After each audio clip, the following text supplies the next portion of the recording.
Pemerintah melakukan rapat bersama tim gugus tugas sinkronisasi Prabowo Gibran berkaitan dengan kondisi ekonomi dan RAPBN 2025, termasuk rencana program unggulan Prabowo Gibran yakni makan bergizi gratis.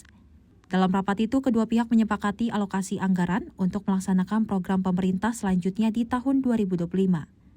Tim Prabowo Gibran dipastikan akan mengoptimalkan penggunaan anggaran yang dipersiapkan oleh pemerintah bersama DPR, agar jumlah cakupan program makan bergizi gratis dapat dimaksimalkan berdasarkan prioritas daerah yang membutuhkan. Garis bawahi bahwa rapat tersebut itu menunjukkan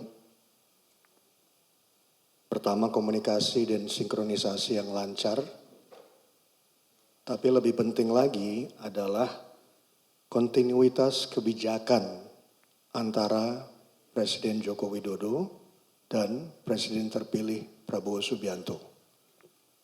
Rapat tersebut tentunya tidak berdiri sendiri. Seperti Ibu Menkyu jelaskan, kami di tim gugus sinkronisasi, khususnya saya dan tim ekonomi saya, sudah sekarang hampir lebih dari 2 bulan bekerja erat dengan Kemenkyu, Ibu Menteri, Pak Wamen, dirjen-dirjen dan sebagainya. Jadi ini suatu proses yang sebetulnya alami dan tersinkron lah, ya, terkait dan sebagainya. Jadi rapat minggu lalu itu adalah suatu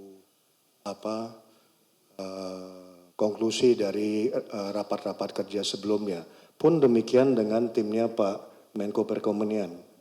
Jadi selama ini saya rasa saya harus menggarisbawahi apa yang dikatakan Bu Menkyu tadi, tidak ada gap sama sekali antara Presiden Joko Widodo dan Presiden terpilih Prabowo Subianto.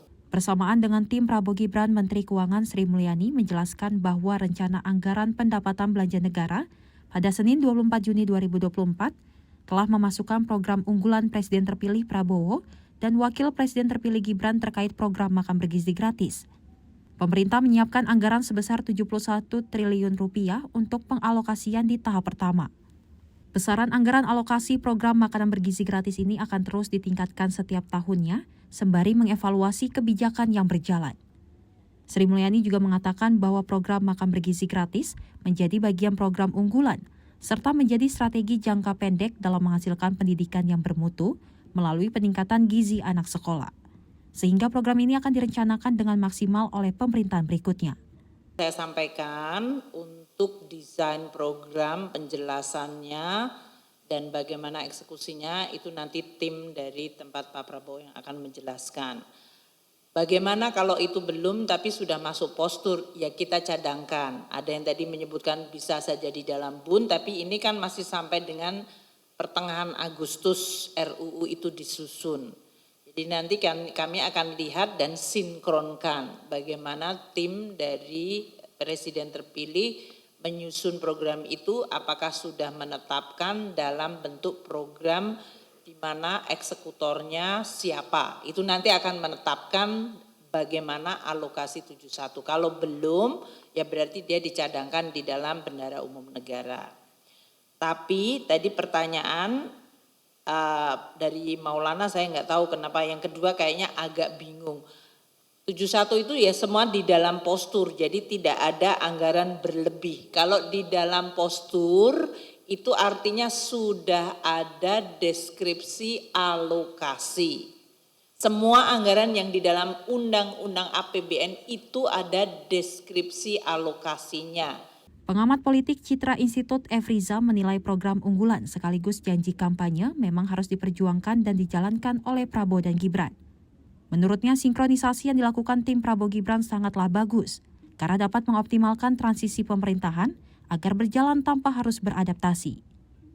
Harus diwujudkan, karena itu adalah janji kampanye dan visi misi itu memang sudah menunjukkan bahwa kita melaksanakan pilpres dan tidak ada lagi lembaga tertinggi negara yang bersifat atau dilakukan oleh MPR. Dan ini artinya Presiden itu memang berhutang di Pilpres, kemenangannya itu didapatkan karena kepercayaan masyarakat bahwa Presiden akan mewujudkan visi misinya. Dan saya rasa 7,1 triliun atau angka berapapun nanti yang dikeluarkan itu harus memang dijalankan oleh Pak Prabowo, dan itu kuncinya. Karena nantinya 100 tahun pasti akan dilihat di cepat atau lambat, memang ini adalah hal yang utama dan yang harus dijalankan. Apalagi kedua pemerintahan ini sama-sama menyatakan bahwa mereka programnya berkelanjutan. Artinya tongkat estafet dari Pak Jokowi diberikan langsung kepada Pak Prabowo tanpa melalui transisi. Dari Jakarta, tim redaksi Simpo TV melaporkan.